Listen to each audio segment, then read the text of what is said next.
그래도 물려도 괜찮은 종목에 투자를 해야 끝에 성황이 비친다. 내재 가치의 방향성, 그리고 내재 가치와 주가의 위치, 간격, 이런 것들이 매매의 결과를 만들어내는 거지.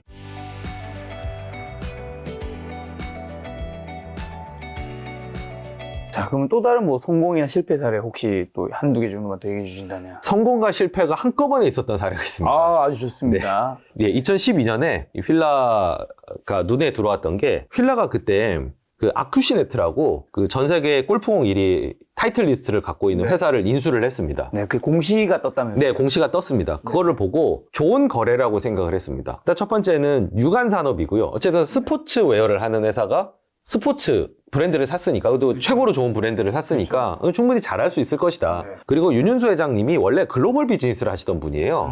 그러니까 뭐 영어를 거의 완벽하게 하시면서 전 세계를 상대로, 그러니까 이제 필라를 이제 코리아에서 시작해서 필라 본사까지 살 정도로 그렇게 사업을 확장하신 분이었잖아요. 그 부분도 잘 하실 수 있을 거다라고 생각을 했고, 마지막으로는 타이틀리스트 브랜드를 가지고 그동안 미국 회사는 공만 만들었는데 의류까지도 만들겠다라는 계획을 내놨었습니다. 그래서 아, 이거다 라고 생각해서 이제 2012년도에 샀죠. 그런데 보시면은 2012년부터 2017년도 말까지 주가가 그냥 평평하게 서 있습니다. 그때까지 가지고 계셨나요? 네. 이렇게 갖고 있는 거를 뭐라고 표현하죠, 주식 용어로? 이걸 버틴다? 존버? 물렸다라고. 예. 그 표현하기 좀 그래요. 이거 3조 운영하신 분인데. 예, 물린 겁니다, 사실은. 그 물렸는데, 이 물린 게 왜 확실하냐면, 일단 숫자가 저희가 예상한 대로 전혀 나오질 않았었어요. 그러니까 골프의 인기도 좀 예전 같지 않았었고, 그리고 뭐 구조조정이나 이런 것들도 상당히 시간이 좀 많이 걸리고, 뭐 타이틀리스트 옷도 궤도에 오를 때까지 시간도 걸리고, 그리고 이거를 빚을 내서 샀잖아요.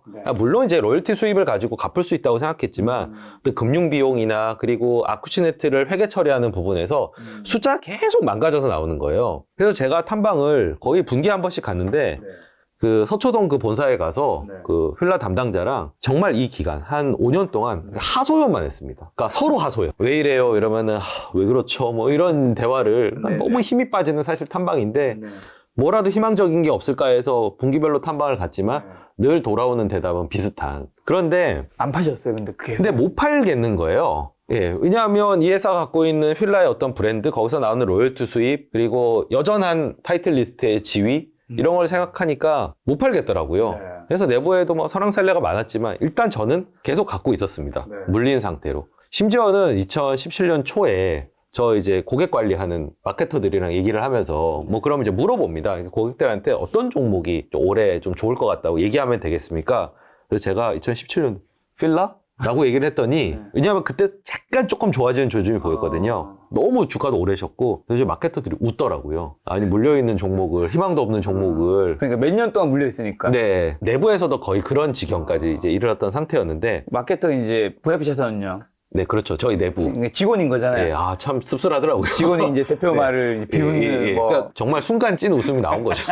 무의식적으로 나온 거죠. 아, 그럴 수 있죠. 네. 너도 그럴 수 물렸는데 있죠. 지금 이걸 너 지금. 그럼 제가 왜 그렇게 얘기를 했냐면, 제가 한 2014년, 15년 이때부터 제 버릇이 길거리를 돌아다니면 사람들 발만 봤습니다. 신발 못 신고 있나. 그때 느낀 거, 아, 역시 나이키가 짱이구나. 휠라는 정말 보기가 힘들었어요. 아, 정말 슬플 정도로. 그런데 17년부터 테니스화류들, 예, 이런 것들이 이제 팔리기 시작을 했고요. 그리고 디스럽터라는 시리즈. 그러니까 휠라의 옛날에 만들었던 신발들을 그 옛날 파일들 꺼내가지고 이제 했는데, 그게 이제 레트로 바람이 불면서 신발이 조금씩 보이기 시작을 한 게 이제 눈에 띄었고요. 그리고 당시에 뭐 ABC 마트라든가 폴더라든가 신발 편집샵들이 있는데, 거기에 휠라 신발들이 조금씩 매대가 앞으로 나오기 시작을 했어요. 옛날에는 거기 가면 휠라 보면 안쪽까지 들어가야 됐거든요. 점점 나오기 시작을 하더라고요. 팔리고 있다는 얘기죠. 네. 그리고 휠라가 잘했던 게, 근데 가격을 굉장히 합리적인 가격을 책정을 했어요. 좀 싼 가격을 책정하고, 그리고 전문 샵의 물량을 밀어내기 시작을 했습니다. 그러면서 그때서부터 휠라가 각인이 되기 시작하고, 그리고 브랜드 리뉴얼을 통해서 아재가 입는 브랜드에서 좀 젊은 층들이 휠라를 선호하는 식으로 많이 바뀌게 됐습니다. 그러다가 디스럽터라는 신발이 글로벌리 히트를 빵 쳐버립니다. 이 어글리 슈즈 바람을 타고 빵 히트를 치면서 이제 휠라가 이제 재평가를 받게 된 거죠. 그래서 이제 주가가 그동안의 기다림을 뒤로하고 좀 치솟는 모습을 보여주고, 이거는 사실 기다렸고 충분히 잘 아는 회사였기 때문에 이거는 거의 끝까지 다 먹었던 것 같습니다. 그런데 또 이쯤 가니까 또 필라 찬양론 일색이 나오면서 또 그 마음을 불편하게 하더라고요. 네. 그리고 유사한 신발들이 그리고 이 패션이라고 하는 게 과거 경험상 보면 유행이 그렇게 오래 가지 않습니다. 네. 이게 되게 묘한 게 많이들 안 신으면 트렌드 세터들이 이거를 신기 시작을 하면서 유행을 퍼뜨리기 시작하는데 너무 많이 신기 시작하면은 이 트렌드 세터들이 또 다른 데로 가버리고 이 유행이 결국은 또 이제 하향 추세를 걷는 이런 흐름들이 계속 반복이 돼요. 그게 사실 패션의 본질인 건데 네. 그런 것들을 너무 무시하고 있고 너무 찬양 일본도로 가고 있다는 생각이 들어서 사실은 전략 매도를 다 했죠. 근데 아니나 다를까 유행이 이제 꺾이기 시작하고 네. 이제 유사품들이 범람하기 시작하면서 네. 꺾여서 현재 이러고 있는데 지금도 계속 보고 있습니다. 저력이 있는 회사기 때문에 계속 보고는 있습니다만 이제 과거 사례를 들라고 한다면은 이 정말 물려있는 기간주. 그래서 이거 역시도 좀 아모레지 케이스와는 달리 네. 그건 이제 고점에서 좀 못 판 거에 대한 이게 좀 어렵다 주식이 참. 라고 한다면 이거는 사실 정답이 없는 것 같아요. 보통은 아이디어가 틀리면은 팔으라고 저희도 얘기를 하고 뭐 손절배 룰을 지키라고 하는 사람도 있고 물린 주식을 갖고 있지 마라 뭐 이런 얘기도 있잖아요. 맞는 얘기거든요. 네. 그런데 이때 저희는 이제 물려 있었단 말이죠. 이건 잘못된 건데 이제 결과는 좋았단 말이죠. 어떻게 보면 미화가 될 정도로 뭐 최 대표는 신발만 보고 다니고 디스럽터를 빨리 발굴했다. 그런데 결과 가지고 이제 다시 가정을 포장하면 아주 아름다운 스토리. 물려 있으니까 신발을 보지 않았겠습니까? 그냥 신규 종목으로 봤으면 그 정도까지는 하지 않았고 그럼 좀 늦었을 거예요. 사실 이게 정답이 없어요. 이게 주식이 좀 어려운 점인 것 같습니다. 그런데 이제 핵심은 저는 이제 여기에서 교훈을 발견하라고 한다면 어쨌든 이 기간 중에도 회사 망하지 않았잖아요. 그러니까 필라라는 브랜드, 타이틀리스트라는 브랜드가 있었기 때문에 현금을 계속 잘 돌고 있었습니다. 이게 허약한 회사는 아니었다는 거죠, 기본적으로. 그러니까 기본적으로 펀더멘털이 튼튼한 회사를 사야지 물려있더라도 뭐 상장 폐지가 된다든지 이런 일이 발생하지 않는다는 거고, 그리고 또 하나는 필라 본사를 인수하고 타이틀 리스트를 인수할 정도로 굉장히 적극적인 회사예요. 적극적인 회사니까 브랜드도 바꾸고 이제 디자인도 혁신을 하면서 이런 기간을 또 만들어낸 거죠. 그래서 정성적인 분석도 중요하다. 그러니까 물릴 거면 그래도 물려도 괜찮은 종목에 투자를 해야 그나마 끝에 성황이 비친다 정도의 교훈을 얘기를 드리고 이 싶네요. 부분에서 대표님이 쓰신 책에서 그 회사를 이제 종목을 고를 때 투자하고 난 다음에 그 회사가 변화를 할 수 있는 만한 시간을 우리가 기다려주는 것도 필요하다라는 내용이 있었던 것 같아요. 네. 뭐 몇 개월, 3개월, 4개월 뒤에 어떻게 그 회사가 변화를 네. 할 수 있겠냐. 어떤 얘기였어요? 근데 이제 5년을 기다리는 거. 너무 많이 기다렸다. 그리고 5년 동안 정말 그 희망의 불빛을 거의 찾지 못했다는 게 되게 사람을 지치게 만들었던 것 같아요. 이게 좋고 나쁘고 일관되게 계속 좀 안 좋았고, 그리고 예컨대 뭐 필라 브랜드 어때요? 뭐 물어봤을 거 아닙니까? 그러면은 뭐 누가 신나요? 뭐 이런 얘기를 듣는데 반박을 못 하겠는 거예요. 일단 국내에 한정해가지고는. 그런 면들이 좀 괴로웠던 거고, 이건 어찌 보면 이제 물리지 않고 팔고 다른 종목, 뭐 이 기간 중에라도 아모레지를 더 산다든지 이런 것도 하나의 방법일 수 있었겠지만, 먼저 제 패션에 대한 이해도가 기본적으로 있다고 생각한 탓에 좀 오래 물려 있었던 거죠. 근데 여기서는 어쨌든 이게 정답을 찾아내기 힘든 게 결국 주식 투자가 아니겠는가. 결국 이것도 자기가 잘하는 분야, 이것도 제가 잘하는 회사, 좀 잘하는 업종이었기 때문에 이것도 가능한 건데, 만약에 좀 문외한이었던 분야였다면 뭐 저런 결과를 만들지는 못했을 것 같습니다. 사례를 통해서 이렇게 좀 조금씩 각자에 맞게끔 방법을 만들어 가게끔 유도하는 것밖에는 방법이 정답이 없거든요, 진짜. 좋습니다. 자, 그럼 이제 물렸다라는 표현을 하셔서 이제 보유중 매매 기법을 좀 여쭤보려고 하는데요. 지금 이거는 이제 물타기잖아요. 이건 어떤 건가요? 이게 책에 있는 이미지인 건데. 내재 가치가 일정하다라고 생각했을 때 주가가 빠지면 소위 말하는 안전마진이 커지는 거고, 그거는 더 떨어질 확률도 줄어들고 평균 회귀를 한다고 했을 때 잠재 수익도 커지는 거거든요. 그러니까 사실 좋은 거예요. 그렇죠. 그래서 주가가 빠질 때 내재 가치가 유지된다고 가정하면은 더 사는 게 합리적입니다. 그거를 소위 이제 물타기라고 얘기를 근데 하는. 내재 가치가 유지되는, 그러니까 주가가 하락하는 건 우리 눈에 바로 보이잖아요. 네. 예를 들어 10,000원인 게 9,000원, 뭐 8,000원 되고 떨어지고 있는 거. 내재 가치가 유지되는 건 어떻게 확인을 할 수 있을까요? 이게 사실 좀 어려운 부분인데 저희는 이제 두 가지로 판단을 합니다. 첫 번째는 정성적인 부분에서는 우리의 투자 아이디어가 유지가 되고 있느냐. 뭐 예를 들면 타이틀 리스트가 진짜 의류 사업도 하고 약속한 대로, 그리고 골프공 예를 들면 테일러메이드에 추월을 당했다 이러면 안 되는 거잖아요. 그렇죠. 예, 기본적으로 펀더멘털의 정성적인 면들이 유지가 돼야 되는 아이디어가 깨지지 않고, 플러스 3개월에 한 번씩 실적이 나오잖아요. 그 실적을 보고 이익 창출력이 유지된다는, 혹은 일시적으로 떨어지더라도 이거는 다시 회복될 수 있다고 하는 각자의 어떤 확신, 네. 이런 것들이 있어야지 내재 가치가 이 그래프처럼 유지된다고 볼 수 있는데 어쨌든 이게 유지된다는 가정하에서는 하락을 할수록 더 웃으면서 살 수 있어야 되는 겁니다. 근데 그걸 만약에 못한다면 내가 뭔가 내재 가치 판단에 대한 확신이 부족하다라고 볼 수 있는 거죠. 근데 이게 굉장히 논쟁적인 이슈가 트레이딩을 하시는 분들은 가치 투자자의 물타기에 대해서 굉장히 냉소적인 반응을 보입니다. 손절매를 하라고 많이들 얘기를 하시거든요. 근데 오히려 가치 투자자들은 그냥 물타기가 매매의 네. 주요 전법이 되는 경우가 거의 태반인 것 같습니다. 대표님은 실제로 어떤 종목을 이제 딱 사시고 난 다음에 주가가 하락을 하면, 야, 이거 더 싸졌는데 좋아하시나요? 아니면, 사자마자 떨어지네. 좀 기분 나빠지. 둘 다 감정이 약간 같이 있을 것 같긴 한데. 저는 실제로 좋아하고요. 예, 실제로 좋아하고 저희는 원하는 만큼의 포지션을 잡으려면 하루에 다 못 사고 상당 기간에 걸쳐서 사야 돼서 네. 그 기간 중엔 주가가 안 오르거나 좀 빠지는 게 좋죠. 네. 사면은 상당히 오랜 기간 동안 계속 좀 사는 경향이 있기 때문에 네.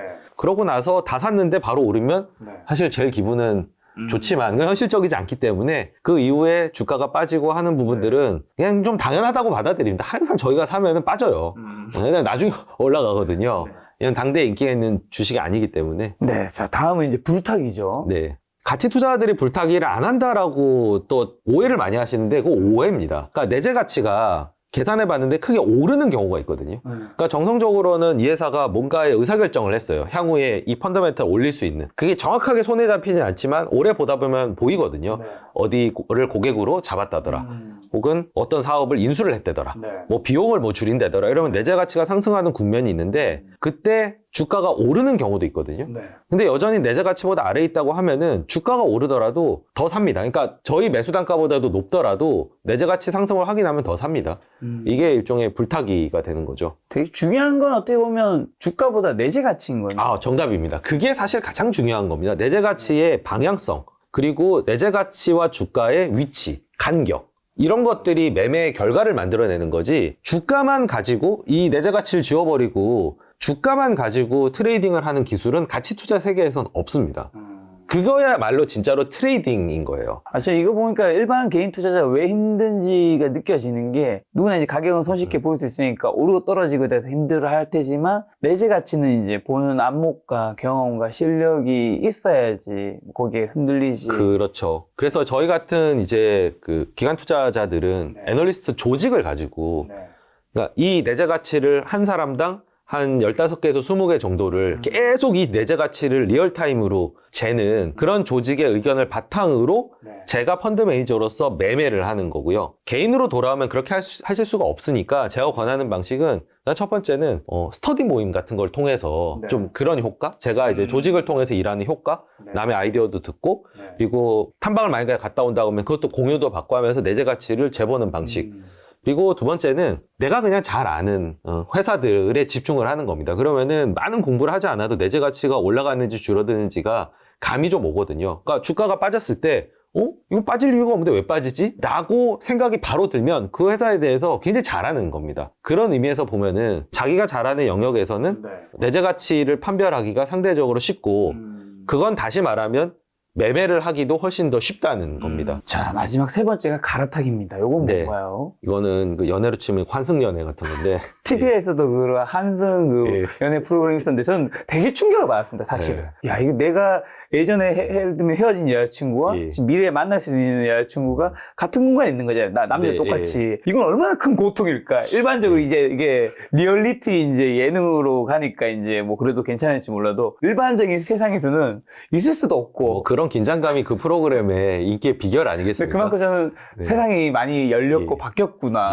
네. 저는 이제 출판사에서 그 제 원고에 이제 손을 댄 부분이 제가 환승연애라고 표현한 부분을 지워버렸습니다. 이게 어감이 좀 좋지 않다고.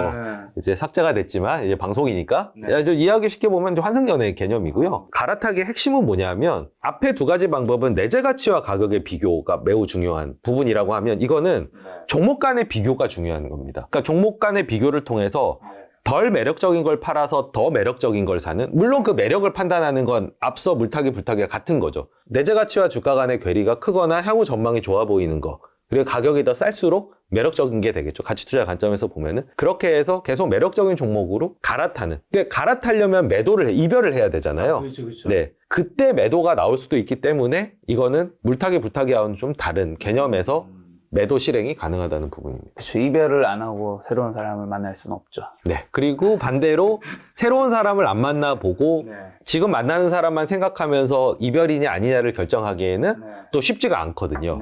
예, 이거는 좀 냉정한 얘기지만 계속 철저한 비교. 그러니까 예를 들면 제가 포트폴리오에 40개 종목을 가지고 있는데 40개 종목의 매매가 굉장히 적어요. 지금 저희가 촬영하는 시간에 지금 장이 돌아가고 있는데 제가 지금 촬영을 하고 있는 그러니까요. 저도 오전 10시에 촬영하자고 하시길래. 매매 부담이 적다는 얘기입니다. 저는. 그러니까 굵직굵직한 매매를 주로 하는 편이거든요. 그렇기 때문에 저는 바쁘지 않을 것이다 이렇게 생각하시는 분들인데 저 굉장히 바쁜 건 비교 대상 종목들을 계속 찾고 분석하고 비교하는 게 그 수면 밑에서 계속 돌아가고 있는 겁니다. 그러니까 포트폴리오 종목 40개만 보는 게 아니라 비교 대상을 계속 보고 있는 거거든요. 그러니까 비교 작업이 저희한테는 굉장히 핵심적인 작업이고 그거에 따른 매매가 많이 일어납니다. 어떻게 보면 대표님한테는 리서치와 이제 투자, 매수, 매도가 있다면 리서치가 9, 매수, 매도는 1 정도의 비중. 뭐 이렇게. 그렇죠. 그거는 다 거기서 나오는 거니까요. 네. 자, 그러면 이제 아까 또 물린 주식 얘기하셨으니까 물린 주식 있는 분들 그래도 많잖아요. 요거 대처법은 좀 어떻게 하면 좋을까요? 그 전에 강연하실 때 아주 촌철살인 멘트 한번 주시죠. 그리고 그분이 그 강의 듣고 그 매도하셔가지고 오셨다는 거 댓글인가 어디에서 제가 언급하신 거를 제가 봤거든요. 그 시젠이었는데 시젠 차트 보시면 정말 그때도 많이 빠졌지만 와 그때라도 팔 걸이라고 결정하신 게 그때가 아마 요쯤이었던 것 같아요. 예, 그렇죠. 예, 거기서 더 한 번 내려앉았잖아요. 그냥 반토막 사실 순식간에 나거든요. 그때 뭐 이제 대표님께서 시즌 종목이 나쁘다 좋다 얘기하신 게 아니라 했던 멘트가 어떤 거였죠? 아, 그분께서 이제 시즌을 갖고 있는데 너무 많이 빠져서 이 가격에 파는 게 너무 힘들다. 팔아도 되는지 모르겠다라고 물어보셔가지고 제가 그만큼이 현금으로 있다면 시즌 다시 사시겠습니까? 라고 질문을 드렸더니 전 안 그럴 것 같습니다. 라고 말씀하시길래 제가 바로 그러면 매도하시는 게 맞습니다. 라는. 그거는 사실 시즌이 아닌 어떤 종목이라도 마찬가지인 그렇죠. 거죠. 예, 보편적으로 적용될 수 있는 겁니다. 근데 많이들 이제 잘못 알고 계신 게 많이 빠지면 더 안 빠질 거라고 생각하시거든요. 그렇죠. 그런데 마이너스 90% 종목이라고 하는 게 있잖아요, 실제로. 작년에 많이 나왔었고, 특히 미국의 중소형주에서 많이 나왔는데, 마이너스 90%는 마이너스 80%짜리가 거기서 반토막이 나면 마이너스 90이 되는 겁니다. 그러니까 마이너스 80%가 되더라도 반토막이 날 수 있는 게 주식이에요. 내재 가치가 받쳐주지 않는다면, 전망이 어둡다면. 그러니까 늘 그런 오류를 범할 수 있기 때문에 계속 보유 종목에 대해서는 내가 이 종목 살 수 있을 것인가. 저는 자연스럽게 그 질문이 되는 게 저희는 매일매일 자금이 들어오거든요. 그럼 매일매일 새로운 포트폴리오를 짜야 돼요. 그럼 기존에 있는 종목을 신규에 그대로 살 때 뭔가 껄끄럽다. 아, 이건 이 가격에 사면 안 될 것 같은데 라고 하면 저는 기존 종목도 줄입니다. 기존 포트폴리오에 있는 것도. 그러니까 매번 새로운 질문을 던져보는 거죠. 드라이 파우더를 가지고도 내가 이 주식을 그만큼을 살 거냐 아니란 판단이 들면 뭔가 문제가 있는 겁니다. 많은 분들이 물린 종목이 있을 때는 다시 현금으로 주어지더라도 같은 주식을 그만큼 다시 내가 살 것인지를 고민해보면 이 주식을 팔지 꼭 뭐 이런 종목이 아니더라도 사실 보편적으로 다. 근데 그런 경우도 있어요. 반대로 현금이 있더라도 이걸 살 거냐 해서 아니야 이거 더 사야 될 것 같은데 라고 하면은 덜 산 겁니다. 그러니까 자기가 생각하는 비중보다 좀 쫄아가지고 덜 산 거예요. 그거는 반대로 그 생각이 들면 비중을 더 늘려서 더 사야 됩니다. 그래야 수익률을 극대화할 수 있거든요. 자, 그리고 또 위험한 투자로 이제 통상 가치 투자자분들 신규 상장 주식 경계해야 한다면서요. 요건 어떤 의미인가요? 또 책에도 아주 이미지가 있던데. 저희가 보통 이제 좋아하는 종목군이 좀 소외되고 관심이 없고 그래서 좀 저렴하고 근데 알고 보면은 회사가 상당히 괜찮고 요거가 이제 저희의 출발점인데 이 신규 상장 종목이 여기에 사실 배치되는 상태인 경우가 많습니다. 그러니까 제가 아까 아모레 얘기도 드렸지만 그 아모레가 터지기 전까지 화장품 회사 IPO가 거의 없었거든요. 근데 아모레 이후에 정말 그 화장품 회사들의 IPO 러쉬가 시작이 됐습니다. 그리고 그때 뭐 그런 농담도 있었어요. 주가가 오르려면 그 화장품 사업에 진출한다는 공시를 내야 된다. 뭐 이런 얘기가 있을 정도로. 약간 닷컴 버블 때처럼. 그렇죠. 항상 당대의 그 유행한. 지금 같은 경우는 한 2차전지 관련된 회사들이 IPO 준비를 많이 하고 있을 겁니다. 그러니까 일단 인기가 많다는 건 그만큼 높은 밸류에이션에 올라올 가능성이, 고평가된 가격에 올라올 가능성이 높다는 거고요. 그거 판단도 쉽지가 않은 게 이게 그 사람으로 치면 회사에게 있어서 IPO라고 하는 거는 인생에 한 번 있는 결혼 같은 거. 여러 번 할 수 없잖아요. IPO라는 거를. 그동안에 자기네들이 했던 사업의 성과를 한 번에 인정을 받는 거고 그거에 따라서 자금 유입의 양이 결정이 되기 때문에 가장 좋은 모습을 보여주려고 합니다. 실적도 그렇고 똑같은 거라도 얘기하는 톤도 좀 높고요. 그러니까 신부 화장을 굉장히 짙게 하고 아, 올라오게 되는 거죠. 그렇죠, 그렇죠. 남자들은 이제 네. 깔창, 네. 높이, 구두. 그게 충분히 이해가 됩니다. 그만큼 중요한 이벤트니까. 당연히 그걸 누가 그렇게 비난을 할 수가 있겠습니까? 그러니까요. 대신에 그렇게 올라오게 되면은 좀 투자자 입장에서 리스크가 좀 있다는 거죠. 그래서 결국에는 이제 저희는 그때 다 보긴 합니다만은 네. 근데 화장이 조금 벗겨질 때쯤 네. 이제 깔창에서 내려올 때쯤 다시 보면서 다시 옥석을 골라서 투자를 하는 게 네. IPO의 어떤 따상? 좀 이성을 마비시키는 그런 말에 좀 현혹되지 않고 네. 오히려 이렇게 새로 올라오는 어떻게 보면 IPO가 자본주의 꽃인데 이런 종목이 늘어나는 걸 좀 반길 수 있는 네. 그냥 수급 이런 게 아니라 좀 선택의 폭이 넓어진다는 면에서 네. 저는 이 자체에 대한 어떤 뭐 선악의 구분 이런 거보다는 네. 잘 활용할 수 있는 방법을 설명을 드린 거고요. 저도 뭐 올리브영 이런 거 빨리 좀 상장 좀 했으면 좋겠습니다. 올리브영이요? 네. 왜요? 지금 뭐 온라인 뭐 커머스 시대라고는 하지만 네.